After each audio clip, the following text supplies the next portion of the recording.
thank you, organizers who organized this very wonderful conference. I learned many things regarding culture, history, contradictions, and color-based societies, and why white and black, everything is very marvelous and knowledgeable, and I learned a lot. Thank you again, the academicians who actually deliver some kind of deliberations regarding our regions. Distinguished delegates, esteemed colleagues, ladies and gentlemen, actually I was little bit confused whether I should read my speech or orally I speak to you through the eye contact. Lately I decide that I am sitting among the academics, so I should read my speech. I was since student life, I am activist and associate with the rights movement. So still my prime concentration is the people who are suffering due to the policies of the governments should be heard, and the government should repeal all those laws which is actually harm the society. It is an honor and privilege to speak before you today. I am grateful to organizers for this opportunity to share my views, findings and historical background of the Jammu and Kashmir conflicts and current situation in the forcibly divided state of Jammu Kashmir. One of the oldest conflicts on United Nations agenda since 1948. For nearly 8 decades, the Kashmir dispute has shaped the politics, security, and strategic imaginations of South Asia. It has fueled wars, sustained cycles of violence, displaced communities, and placed two nuclear-armed neighbors in a state of perpetual confrontation. Yet throughout this long history, the people whose lives have been most profoundly affected, the people of Jammu Kashmir themselves have too often remained spectators rather than architects of their own political futures. Distinguished ladies and gentlemen, Jammu Kashmir is not a merely bilateral or territorial dispute between India and Pakistan. As portrayed by both countries, it is an international issue and a matter concerning the lives of the millions of Kashmiris. Not only is our land divided, but families have been separated since 1947. Their freedom of movement is restricted. They are not allowed to travel between different parts of their own countries. They are victims of the proxy wars and proxy politics of neighboring countries. Our resources are being plundered and colonized, and those who raise their voices for their basic fundamental human rights faces intimidation, harassment, threat, and enforced disappearances. Today, I invite you to consider an idea that may appear ambitious, even improbable, but which deserves serious reflection. Could a unified federal United States of Jammu and Kashmir, bringing together the territories presently administered by India, Pakistan, and China, provide a long-term framework for peace and stability in South Asia?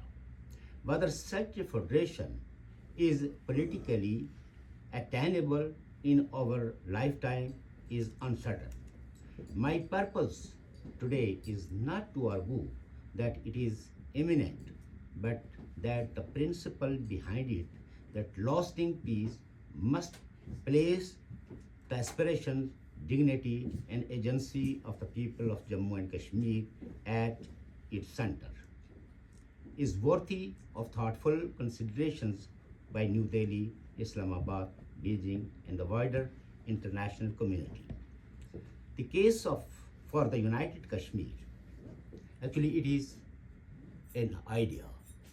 Before 1846,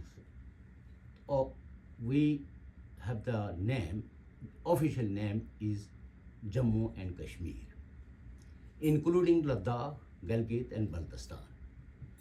And there are many peoples who, especially the philosophers, thinkers, intellectuals, raise the questions that Jammu is a one region and Kashmir is another regions. Although Kashmir is not the name of any place, because historically Kashmir was a state and its boundaries were Multan to Kashgar, and sometimes it was conquered by the Mughals, conquered by the Afghans, conquered by the Sikh kingdoms. Under subjugation, we almost facing subjugation 500 years. And when the Anglo-Sikh war and Sikh kingdom has defeated, at that time it was a treaty with the colonial powers like East India Company officers, and the state of Jammu Kashmir, actually according to the Treaty of Amritsar 1846, it renamed as Jammu and Kashmir because our rulers belongs to the Jammu regions. And Kashmir, Jammu is a one town with its city, like Gilgit is the name of one city, or Kishtwar is name of one town, or Poonch is name of one city. But the Kashmir is a multi-religious and multi-ethnic, and before there was small states. Internally they were autonomous under the state of Kashmir. And many peoples are actually not satisfied with this arrangement like Jammu Kashmir or the name. So after the discussions, we proposed a federally administered areas, like we offer them that okay, the Kashmir is not the name of any persons or any town or name of any city. So it is a common name. And the rest is the Kashmir, which is comprising 8 states, like Poonch was a state, Kishtwar was a state, Jammu was a state, and Dardastan was also a state, Baltistan was a state.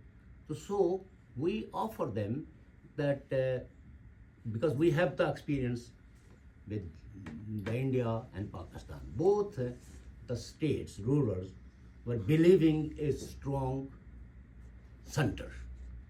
That's why in Pakistan or in India, there are many moments asking government of Pakistan under Pakistani administrations that give us the autonomy, like in Balochistan, like in Khyber Pakhtunkhwa. And there are many leaders who were promoting this idea, autonomy. They are facing many charges like by the center. Same is the case in India. If anybody who stood in favor of their rights are asking to respect our ethnicity, he is also facing such kind of a victimizations. Even today, last 10 years, I think 11 years, the people who who associate with the rights movements, they are facing worst kind of a persecution under Modi governments. And in Kashmir, whereas we have the resolutions in United Nations, as quoted my colleague Jamil Maqsood Sahab, 13th August 1948. It's a comprehensive resolution with the truce agreement. And that truce agreement actually defined the role of Pakistan, role of India, and role of the Kashmiris, who is Kashmiri and who is not Kashmiri. So that resolution asked Pakistan to withdraw its all those peoples who enter in Kashmir for the purpose of fighting, and also asked India to reduce its troops. And then the situation, when they reported to the United Nations, then the United Nations appointed a plebiscite officers that held to decide the future status of the Kashmir. But unfortunately, India reduced the historical state status and compromised in 5th August 2019. And it is clearly a majoritarianism, where we have no any representation. Only 3 people from the Kashmir, like Jammu and Kashmir, under Indian administration is representing the Kashmir area. We divided Kashmir furtherly into union territory. And now the elected members, they passed the resolution, then government of India is not ready to listen them or give them any kind of space. Same is the case with here, although we have an incomplete state, but the institution is representing as a full state structure. Like we have a president, we have a prime minister, we have a legislative assembly, we have a high court, we have a Supreme Court. But unfortunately, the court is bound to the interim constitution 1974, and our apex court is unable to provide any kind of remedy to the victims or protect the life and liberty of the peoples. That's why we have the institutions, state institutions. Our president, if we go through the interim constitutions, the president have no any powers, prime minister have no any powers, even the legislators have no right to amend in the Act 1974. It's called interim constitution, but it is actually, we are ruled by one act that is called 1974, and it was written by one federal law minister, Abdul Hafiz Pirzada. And when he visited Muzaffarabad and asked the legislators, you can read after that. I have only 12 minutes and you can sign and give me the back. You have no right to amend. And even anybody who can read the Act Interim Constitution 1974, even I have no right to take part in the elections until and unless I will not give them a oath. So this kind of situation we are facing last 78 years. And the other hand, it is Pakistan official policy that Kashmir is a disputed area under her administration, and that Gilgit-Baltistan and the whole state of Jammu Kashmir is the official policy of the government of Pakistan, that Kashmir is a disputed. And on the international front, Pakistan is in favor of the right to self-determination of the Kashmiri peoples. But what they are behaving under their own administration today,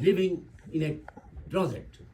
Like we have 4.5 million populations and 3.5 million people living abroad. Because in Kashmir ہم روح اور تن کے رشتے کو بھی برقرار نہیں کر سکتے، کیونکہ اگر وہاں رہیں گے تو نہ ہم اچھی تعلیم حاصل کر سکتے ہیں، نہ اپنے بچوں کو تعلیم دے سکتے ہیں. تو کچھ لوگوں نے وطن سے ہجرت کر کے تو آج اپنے بچوں کو وہاں تعلیم دیتے ہیں، اپنے رشتہ داروں، اپنے تعلق داروں کی کفالت کرتے ہیں اور ان کے روح اور تن کا رشتہ برقرار رکھتے ہیں. گورنمنٹ آف پاکستان نے اس وقت تک وہاں کوئی ایک فیکٹری بھی نہیں لگائی کہ جس سے یہ ہوپ کی جا سکتا ہے کہ کل دوسری فیکٹری لگے گی اور وہاں میں روزگار ملے گا. تو یہ ہماری درمیان جو جتنے بھی ریجنلی یہ جو offer United States of Kashmir کا جو آئیڈیا ہے، یہ تو ہم نے اپنی قوموں اور قومیتوں کا کہ مستقبل کے کشمیر کے اندر ہم سارے لوگ ایکول ہوں گے، کیونکہ ہم پروگریسو ہیں، ہم سیکولر ہیں، ہم ڈیموکریٹ ہیں. ہم کوئی ایسا کشمیر نہیں بنانا چاہتے جس میں کسی ایک کی نیومیریکلی میجورٹی ہو اور وہ سب کو رول کرے. جیسے پاکستان کے آج کے جو کرائسز ہیں وہ تو اسی سے تعلق رکھتے ہیں. تو یہ ہم نے ایک آفر کی new social contract among over nationalities اور ڈفرینٹ ریجنس کہ اس کشمیر کے اندر جو ہم تعمیر کرنا چاہتے ہیں اس میں ہر فرد کو اس کی صلاحیت کے مطابق اور اس کی ضرورت کے مطابق اسٹیٹ سائل مہیا کرے گی اور رائٹ آف ووٹ سب کا ایکول ہوگا. اور ہر یہ چونکہ ہم نے پورا ایک نیشنل کوسچنس کے عنوان سے دی ہے کہ کس طرح کی جو 8 اسٹیٹس ہیں ان کی یونین کو ہم اور ہر یونین کے ہر یونٹ کو ایکول رائٹس ہوں گے. تو یہ ایک آپ کہہ سکتے ہیں. لیکن چونکہ ہم ابھی بھی ڈیوائیڈڈ ہیں اور انڈیا اور پاکستان دونوں کے پرومسز ایسے، چونکہ آپ سارے دانشور لوگ ہیں جن کا اکیڈمیا سے تعلق ہے، تو آپ جانتے ہیں کہ ہمارے ساتھ کیا وعدے کیے گئے، لیکن ان وعدوں کو ایفا کرنے کے لیے کوئی ایک بھی گورنمنٹ تیار نہیں ہے. یہی وجہ ہے کہ سری نگر، جموں، لداخ، کل ہی کی بات ہے جب انڈین پارلیمنٹ نے لداخ کو یونین ٹیریٹری قرار دیا تو کچھ لوگوں نے سوچا کہ شاید اب ہمیں مور رائٹس ملیں گے، اور جب ان کو رائٹس نہیں ملے 3 سال گزرنے کے باوجود تو ہاں ڈیمونسٹریشن شروع ہو گئے. اور ایک ایسا شخص جس نے اس وقت مٹھائی بانٹی تھی اور بہت بڑا انوائرمنٹلسٹ ہے، سونم وانچو، اس کو گرفتار کیا. اور وہاں جو نوجوان ڈیمونسٹریشن کر رہے تھے ڈائریکٹلی سیکورٹی فورسز نے ان کو 6 نوجوان ایٹ دا سپاٹ لداخ کے اندر مارے گئے. اور وانچو صاحب کو کہ اگینسٹ جو کیسز رجسٹر کیے گئے وہ تھے کہ یہ پاکستان کے ایجنٹ ہیں. یہاں کسی کو پکڑتے ہیں آج پورے آزاد کشمیر والوں کو کہتے ہیں کہ یہ انڈین ایجنٹ ہے. آپ پاکستان کا میڈیا دیکھیں. اور پھر یہ ہے کہ جو کوئی ان کی سولیڈریٹی میں کھڑا ہوتا ہے ڈائسپورا کشمیریوں میں تو انہیں بھی ان کے آئیڈینٹی کارڈ بلاک کرتے ہیں، ان کی ای میلز کو جو ہے وہ ہیک کرتے ہیں، اور پھر ساتھ میں یہ کہتے ہیں کہ آپ کی انٹری اب پاکستان میں ممکن نہیں ہوگی کیونکہ آپ کا نیپکو کارڈ بھی بلاک ہے.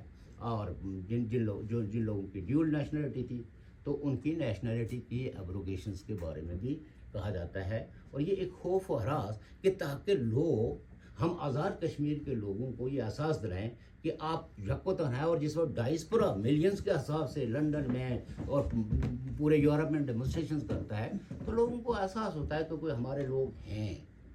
تو گورنمنٹ آف پاکستان، ان کے پالیسی میکنگ باڈیز، وہ ان کو یہ دلانا چاہتے ہیں کہ آپ صرف اور صرف ہمارے رحم و کرم پہ ہیں. اور اگر کوئی انٹرنیشنل کمیونٹی سے جیسے ایمنسٹی انٹرنیشنل نے یا کچھ برٹش پارلیمنٹیرینز نے جو کچھ کشمیری اوریجنس کے ہیں، انہوں نے تمام ہیومن رائٹس آرگنائزیشنز کو بلا کے بریف کیا کہ آزاد کشمیر کے لوگ اس وقت کس طرح کے مشکلات اور مصائب کا سامنا کر رہے ہیں. تو اب برٹش پارلیمنٹیرینز بھی جو ہے وہ ایجنٹ ہو گئے، ان کے خلاف بھی دیانات جاری ہو. تو یہ سچویشن ایسی ہے کہ جس سچویشن میں یہ سمجھتا ہوں اور یہ بار بار اگر جوائنٹ عوامی ایکشن کمیٹی کے لوگوں کے نعرے دیکھیں, ڈیمانڈز دیکھیں, ان کے پلیجز دیکھیں تو وہ بار بار یہ اعلان کرتے ہیں. اور ہم بھی as a united Kashmir peoples national party we are not against Pakistan, we are not against India. ہم تو کہتے ہیں کہ Pakistan and India both behave like a nation state. وہ تھیو فاشزم کی طرف جو انڈیا جا رہا ہے, اور پاکستان تو گزشتہ 70 سالوں کی ہسٹری ہے کہ انہوں نے پروموشنز کر کے پوری سوسائٹی کو کمیونلائز کیا ہے. تو ہم تو کمیونلزم کے خلاف ہیں, ہم تو سپریشنز کے خلاف ہیں, ہم تو پاکستان کے اندر جمہوریت اور جمہوری اداروں کا استحکام چاہتے ہیں. لیکن پاکستان کی پالیسی ساز تو ہر اس وائس کو جو وائس عوام کی امپاورمنٹ کے لیے کھڑی ہوتی ہے, بلند کی جاتی ہے, اس وائس کو ہی سپریس کرنا چاہتے ہیں. اور ہمارے سادہ لوگ پاکستانی بھائی اور ہمارے کئی ایک احباب جو ہے وہ یہ سمجھتے ہیں. کل تک ہمارے آپ کے سامنے کی بات ہے کہ عمران خان صاحب کو آپ کی 7 لاکھ 6 لاکھ 3 لاکھ فوج لگا کے تو ایک گورنمنٹ بناتے ہیں, اور پھر 6 لاکھ فوج لگا کے تو اس کے فٹ پرنٹ مٹاتے ہیں. تو یہ پالیسیاں پاکستان کے اپنے مفاد میں نہیں ہیں. It is not in the interest of the Pakistani people or the Pakistan. But unfortunately, those who are matter in the policy making bodies, until and unless the diaspora Pakistani will not stand up and ask them to repeal all those laws which actually which divide the society on the communal basis and compromise the character of the nation state or the idea of the nation state, that should we ask them to consider. Otherwise, کہ تاریخ میں کئی سلطنتیں بنی, آج ان کا نام صرف ہم اکیڈمکس کے لیکچرز کے ذریعے جانتے ہیں, جیسے ہمارے طارق محمود صاحب نے پورس والی کہانی سنائی ہمیں. یا دیکھیں کلرز کی بھی کیا بات ہے.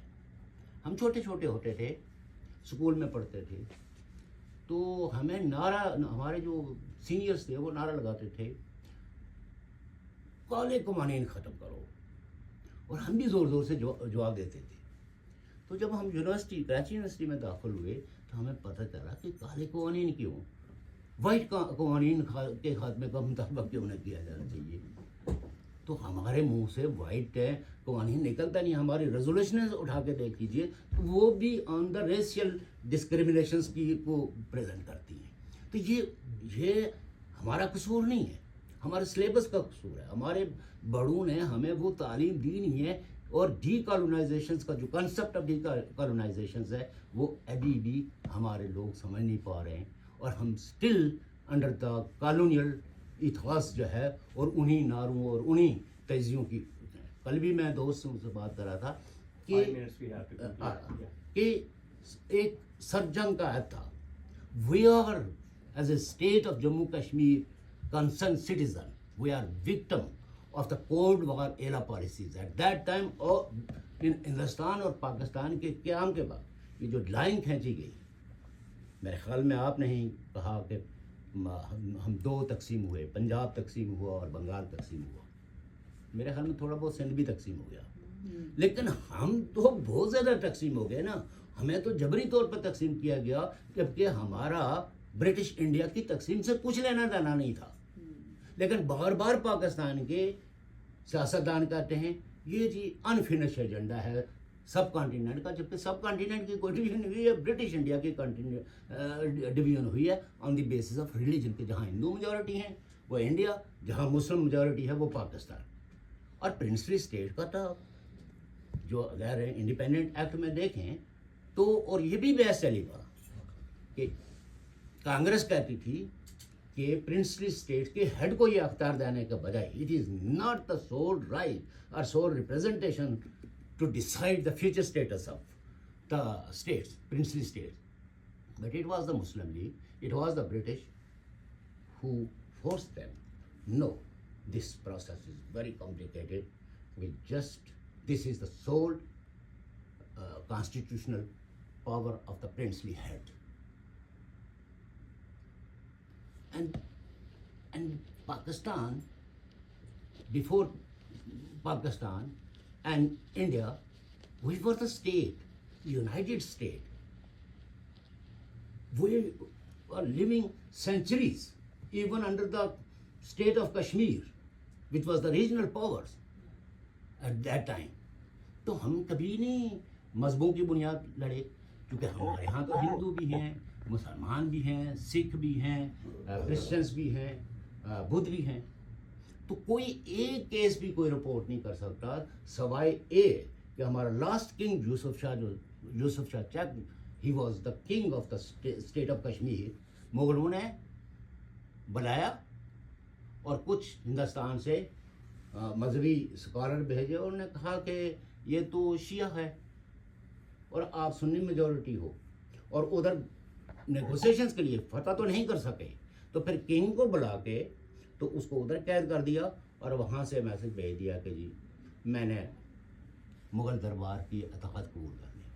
تو ہمیں ایک دھوکے سے وہ کیا گیا، اور آج تک ہمارے اپنے کنگ کی ڈیڈ باڈی بھی نہیں ملی. اسی طرح جیسے آج جمیل مقصود صاحب نے کہ ہماری باڈیز، ڈیڈ باڈیز جو ہے نا وہ کہہ رہے ہیں آپ نے مار دیا تو ڈیڈ باڈیز تو واپس کر دیں ان کے ورثاء کو، وہ دینے کے لیے تیار نہیں ہے. تو سو اس سچویشنس کو ہیومینیٹیرین جو کرائسس ہے under the administration of Pakistan, I hope that all the intellectuals, all the human rights activists and human rights defenders should intervene and ask Pakistan to show the consent and sympathetically think about their demands. کل تک آپ ان کو کہتے تھے یہ محب وطن ہیں، ان سے پیار جتاتے تھے، ان سے نیگوسیشنز کرتے تھے. یکا یک کہیں ایسا کیا ہو گیا کہ آپ نے پوری جوائنٹ عوامی ایکشن کمیٹی کو آپ نے کالعدم قرار دے دیا اور اس کی لیڈرشپ کو آپ نے ان کی ہیڈ منی مقرر کر دی. ویئر ایز کہ جوائنٹ عوامی ایکشن کمیٹی کسی ایک فرد کا نام نہیں ہے، کسی ایک پولیٹیکل پارٹی کا نام نہیں ہے، بلکہ یہ تو تمام لوگ ارسپیکٹو آف پولیٹیکل فیتھ اس میں چند ایک ایشوز پہ آپ یہ کہہ سکتے ہیں ایک چارٹرز پہ کنسنسس ہے، and each and everybody is actually associate with the joint Awami action committee. تو اس لیے میں یہ سمجھتا ہوں کہ اس کو یہ کیا جانا چاہیے، اور جو یونائٹڈ اسٹیٹس آف کشمیر کا ہمارا وہ ہے، یہ ودن جو فیوچر ہم سمجھتے ہیں کہ یونائٹڈ کشمیر اس لیے ہونا چاہیے کیونکہ یہ پورا کشمیر انڈیا کو یا پاکستان کو نہیں مل سکتا، کیونکہ اس میں پھر مذہبی تقسیم جو ہے، فرض کریں کہ جموں جو ہندو میجورٹی ہے ان کو پاکستان سے کیا لینا دینا، اور اگر مذہبی کی بنیاد پہ ہی دیکھ لیں تو لداخ والوں کا بھی کچھ لینا دینا نہیں ہے. یہی وجہ ہے کہ جب 5 اگست 2019 کو انڈین پارلیمنٹ نے ہماری اسٹیٹ کا درجہ گھٹایا تو چائنا نے فوراً اپنا کلیم ڈال دیا کہ لداخ تو میرا حصہ ہے. اور وہ کچھ نہ کچھ ایتھنک ریلیشن شپ، تو ہم تو سارے ہی ایتھنیکلی ایک ہی لوگ ہیں، کہاں سے آپ اپنی علیحدگی کا وہ کرو گے.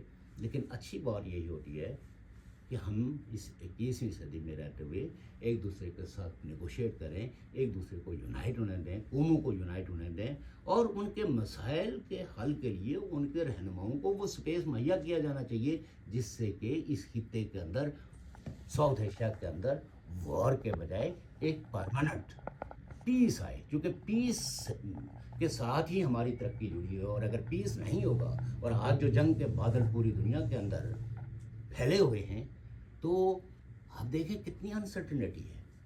ایران اور امریکہ کی اور اسرائیل کی جنگ نے کتنے وسائل ضائع کر دیے.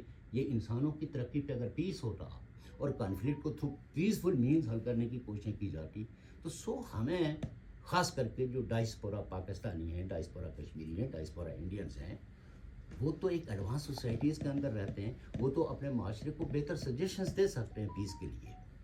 ہم as united Kashmir peoples national party and on behalf of the Kashmiri people آپ کو یقین دلاتا ہوں کہ پیس کے لیے جو بھی ایفرٹس ہوں گی میرے خیال میں میڈم نے تجویز دی تھی دوستی، تو اس میں بھی ہم جنیوا میں یونائٹڈ نیشنز کے اندر بھی ایسی کانفرنس کروائیں گے اسی نام سے.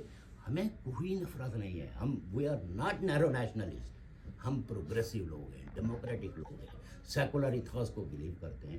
Thank you very much.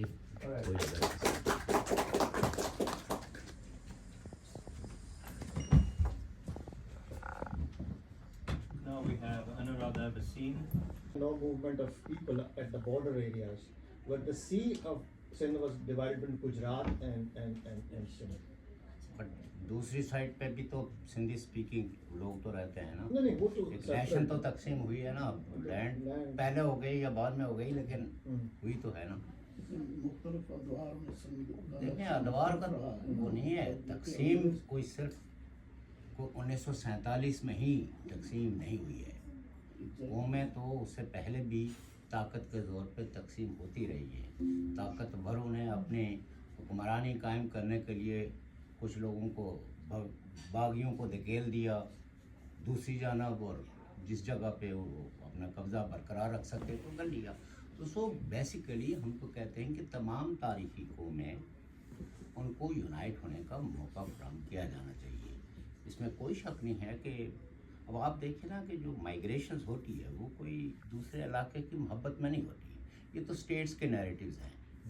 یہاں جو اتنا پاکستانی ڈائسپورا ہے، انڈین ڈائسپورا ہے، کشمیری ڈائسپورا ہے، جیسے میں نے پہلے بھی کہا کہ ہماری 45 لاکھ آبادی ہے، اور اس 45 لاکھ میں تقریباً 30 لاکھ سے اوپر لوگ جو ہے وہ دوسرے ملکوں میں رہتے ہیں. کوئی مڈل ایسٹ کی محبت میں نہیں یا کوئی یورپ کی محبت میں نہیں، بلکہ روح اور تن کے رشتے کو برقرار رکھنے کے لیے لوگ ہجرت کرتے ہیں.